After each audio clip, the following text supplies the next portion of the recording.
Today's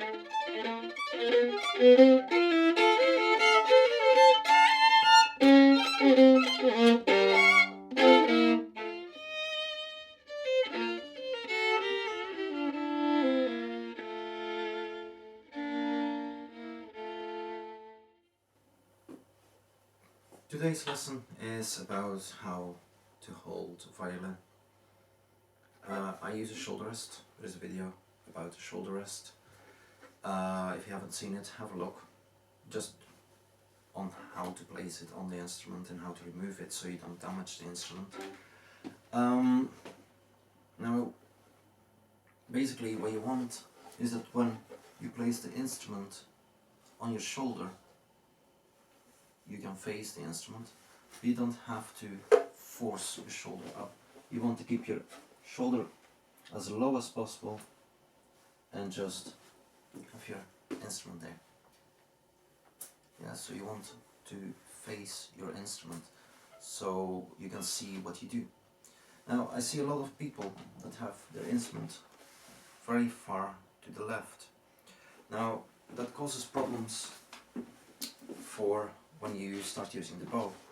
With that, if my instrument is all the way on my left shoulder and I'm facing that way, it's almost impossible for me to keep a bow parallel with the bridge.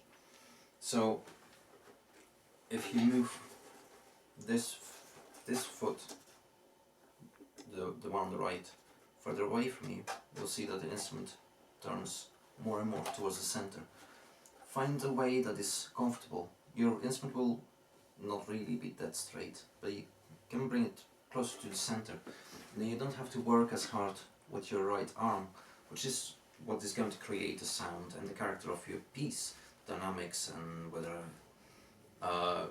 it's dance or happy or sad. All those things are done with the right hand.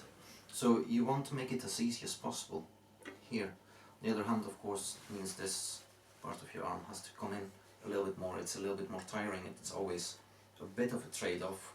Whatever benefits this arm will not benefit the other one necessarily, but find a way to bring your shoulder forward and the instrument in front of you, so you can see your sheet music while you also look at your instrument, so everything is in the same line of sight.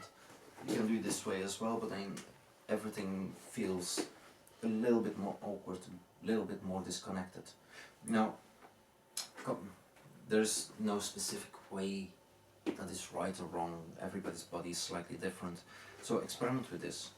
A good exercise I found was to just make a fist around the neck, a tight fist with the highest joints of your fingers lying on the fingerboard.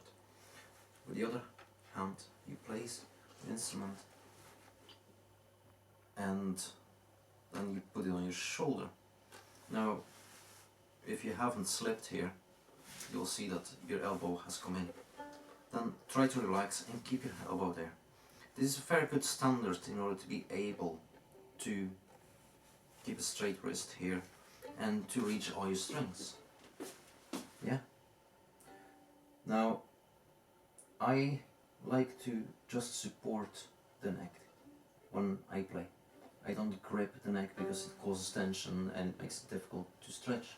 So in the low string my thumb is round, and as I move towards the higher strings my thumb stretches out a little bit, so